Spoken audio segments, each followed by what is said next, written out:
Bismillahirrahmanirrahim. Assalamualaikum warahmatullahi wabarakatuh. So now I will continue to discuss on topic site investigation. In previous slide, I already discussed on the purpose of site investigation and also what are the factors governing the site investigation. Okay, today I will talk on planning execution. As we know, client is the parties who initiate the project. So they invest money and they want profit from their investment. That's why the client must determine how the project planning shall be executed. There are various aspects can be considered during preparing the planning, but in this context of discussion, I only focusing on these three aspects. Okay, these three aspects, which the first one is management and coordination, also known as project delivery system, how the project will be conducted in terms of the organization, who is the parties involved in that organization. So we will look in depth later on. And the second one in terms of the design of the project, and the next one is the construction of the project, how the construction work will be supervised and monitored, what are the method of construction that will be adopted for that particular project, and it's related with this approval from local authority. This is important in order to ensure all the drawing and the design that have been prepared by the designer get approval from the local authority. Okay, now let's move to the first aspect, which is management and coordination, also known as project delivery system. So basically, in a project, they must have a project manager. So this project manager is responsible to coordinate the activities and the resources in order to ensure the project comply with the needs of the client. So basically, what are the needs of the client? Okay, the objective. The objective is they need to ensure that the project can be completed within time. Okay, the project completed in the budget that have been agreed and also comply with all the standard that has been outlined by the local authorities. So the client need to determine who need to be involved in that particular project. Surely it will involve the designer and also the contractor, because these two parties, okay, play the main role, because designer will prepare the design and the contractor will execute the physical works in order to transform the design from blueprint to the reality. But client must determine whether to adopt the turnkey contract or use traditional contract, either to separate the role of design and also the construction. So they need to identify and they need to choose which one to be adopted in this particular project. So the second aspect is the design. Okay, client need to determine whether to conduct the design work using their own capability, in-house capability, okay, or employ or engage other parties. Okay, so both methods have their own advantage and the disadvantage. We can discuss in terms of cost, in terms of the communication between the parties, and the effectiveness and efficiency of work that can be carried out by both method, either employ his own technical team or employ other parties to carry out the design work. Okay, the third aspect that need to be considered by the client is construction. After the design has been prepared by the designer, okay, so what's next?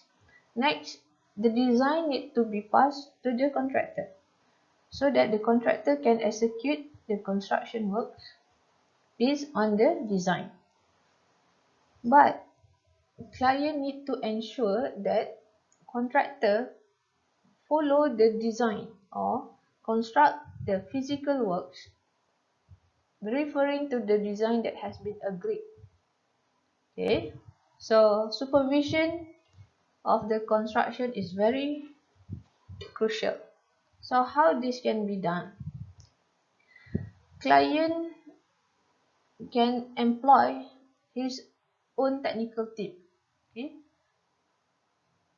to supervise the construction work if they have the capability.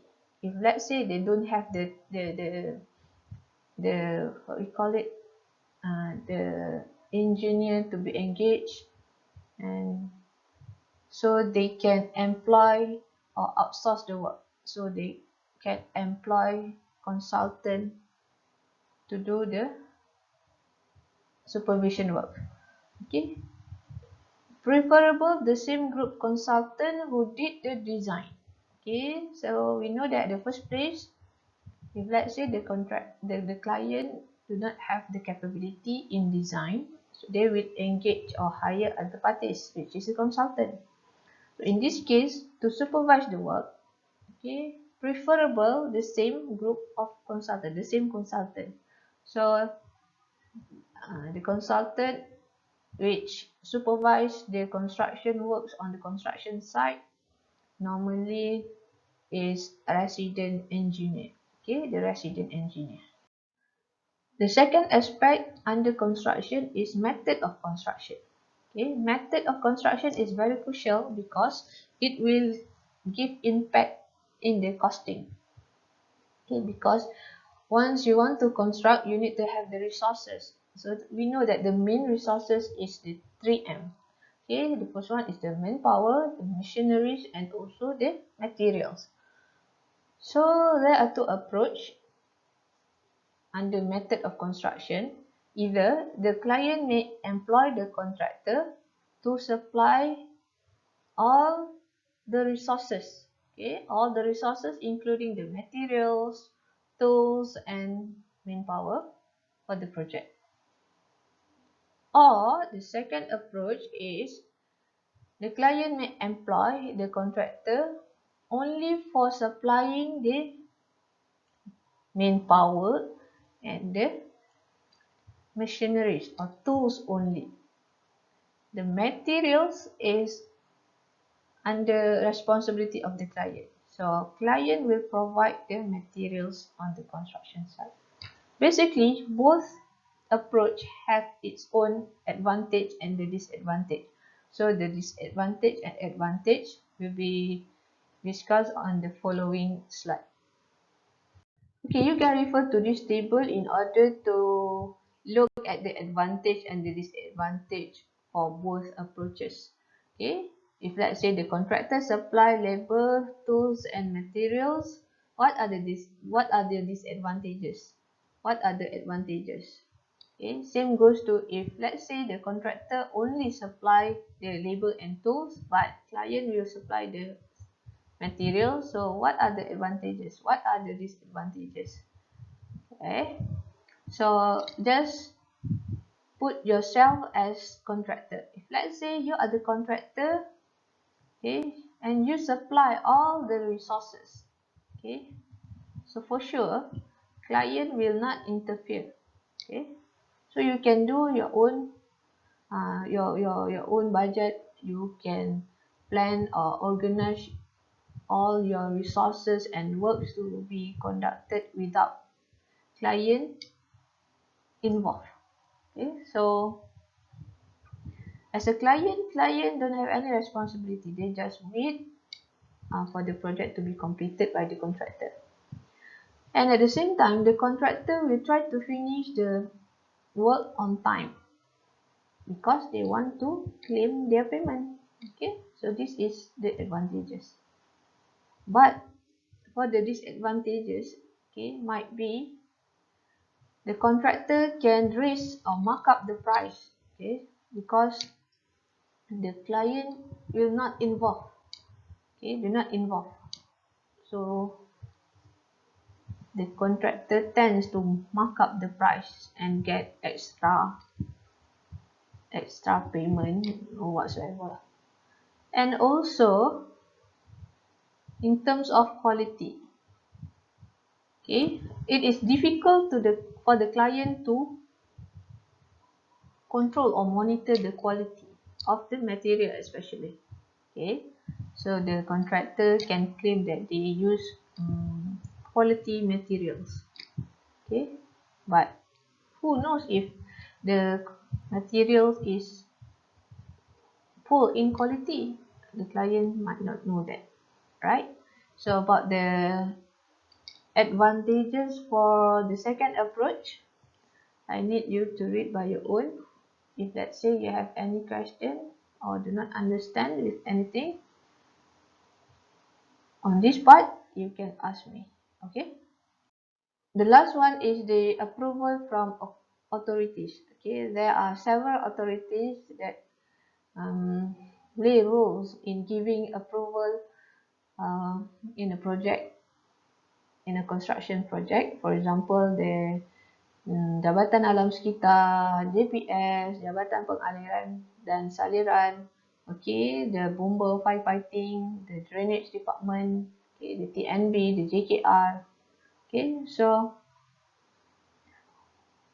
initially, okay, the project need to get, the design need to get approval from the local authority, and at the end of the project, after the project complete, okay, the approval from the authority also crucial, because if let's say the project do not get approval from local authority, meaning to say that they cannot get the CCC, okay, certificate of commencement and completion. So we need to ensure the client need to take into consideration all these aspects during the planning of the project execution.